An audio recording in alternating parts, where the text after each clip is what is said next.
Everybody, welcome back to Leosophy. This is some number in the Herbalism series. I think it's the fourth, but it might be the fifth. I'll have to check later.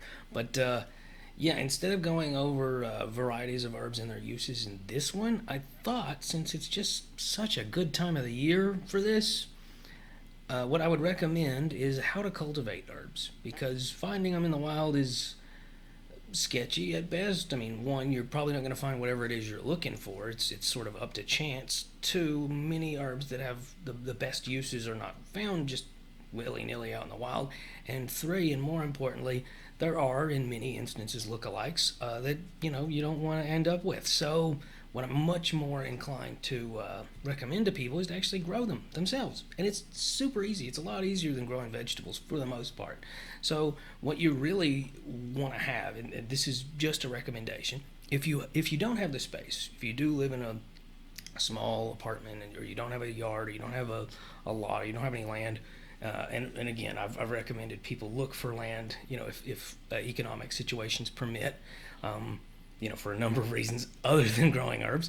But still, if that's not feasible for you, just buy a handful of herb seed packets and pots and grow them on your windowsill or whatever you do have that has access to a sufficient amount of sunlight. Most herbs don't need full sun anyway, so you're pretty much golden in that regard no matter where you live. And some herbs obviously grow much better in a pot than others, but it's really not that difficult. It's not very difficult to cultivate most herbs in a pot, and it's not very difficult to maintain most herbs provided you just give them the sufficient amount of sunlight and water that they need, and you use decent soil. That's really all they need. They're not a very needy series of plants for the most part, and there's a evolutionary reason for that. If you think about it, herbs are known for having oils and other qualities that make them resistant to a lot of I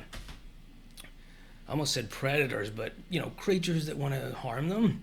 And that alone suggests that in the past they were in very dangerous circumstances. So herbs in general tend to be a very tenacious kind of plant. It's not a singular family or anything, but most of them do tend to come from the Asteraceae family, and they're pretty good at growing. So that's where I'm going with that. Herbs are usually 9 times out of 10, with a handful of exceptions, much easier to cultivate than say a garden plant. Now there are exceptions. Like ginger is a lot harder to grow, especially in a temperate climate.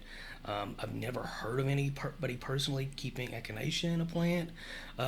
You obviously cannot keep bay leaves in your home because that grows off of a tree, things like that. But for the most part, they tend to be pretty easy to take care of.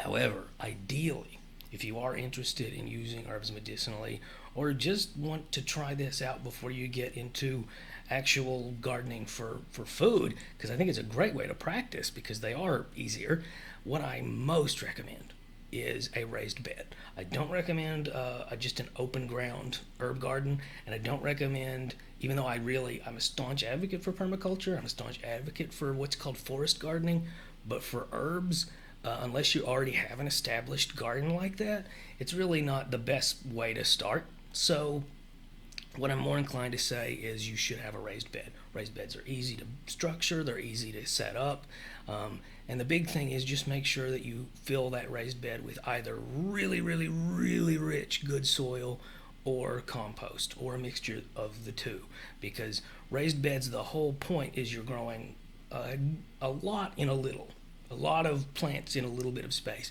and as a result you're really going to want to make sure that there's a sufficient amount of nutrients for whatever you're growing there. So if you just go with run-of-the-mill dirt that you found, you're going to run into some potential trouble.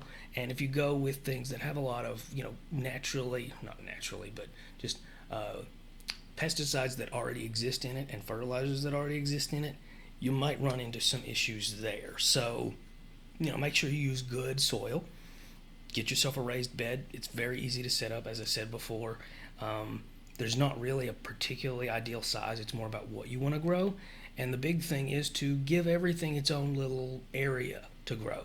So you don't want to just scatter all those seeds willy-nilly. I mean, you could get away with that, but you're going to run into a lot of trouble later when it comes time to harvest, and you want to get mint out of there, and it's just interspersed with a bunch of chamomile. So make sure that you do at least segment it somewhat. You might want multiple raised beds depending on how much land you have. But it's something I really recommend getting into for a number of reasons. One, culinary herbs are always great, and people neglect that so much.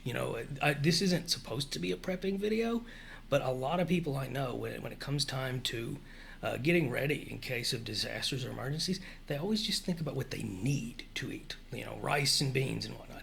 Here's the thing: if you just eat rice and beans in an emergency situation, eventually you're going to get fatigued of it, and you're going to slowly eat less and less of those things until you actually do end up in a scenario where you are losing calories. You can actually starve because your palate's saying, I don't really feel like rice and beans again. So culinary herbs are, even though in the context that I was talking about in previous episodes, they're not medicinal inherently, but they are necessary. Bear in mind that all the conquest that Europe engaged in over the past several centuries was for herbs and spices. So it is an important thing. It is important for people to have culinary herbs for variety for your palate, for your own quality of life and enjoyment of food, and even for preservation in instances where processed foods are possibly going away. So it is something to recall. That's a good thing to have. It's good to grow herbs on a culinary level. It's good to research them on a medicinal level in case that's either something you think will be necessary one day, or if it's just something you're passionate about, or if you want to get into gardening, it's a nice first step. So again, this week is a perfect one in the northern hemisphere to get started on an herb garden. So weather permitting, get out there and build yourself a raised bed and plant the herbs that you want to grow. Which ones would I recommend?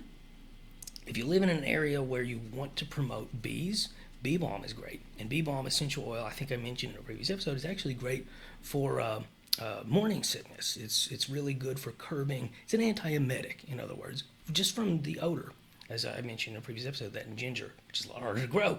So bee balm, highly recommend. Mints, who doesn't like mint? Very few people, I think. Echinacea would be good. I strongly promote you growing either lavender and or chamomile for it's a lovely plant. They both draw bees. They have anti-stress qualities.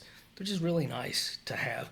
Those are the four that I'm most inclined to just recommend. And everything else, I also recommend, in addition to the supplementary information in this series of videos, getting an herb guide, getting a field guide to herbs or anything like that, an herbalist dictionary, and seeing what you're more interested specifically in growing. So, case in point would be I have asthma. So for me, reishi mushrooms, Chinese licorice, and what's that third one called? Shrubby sophora.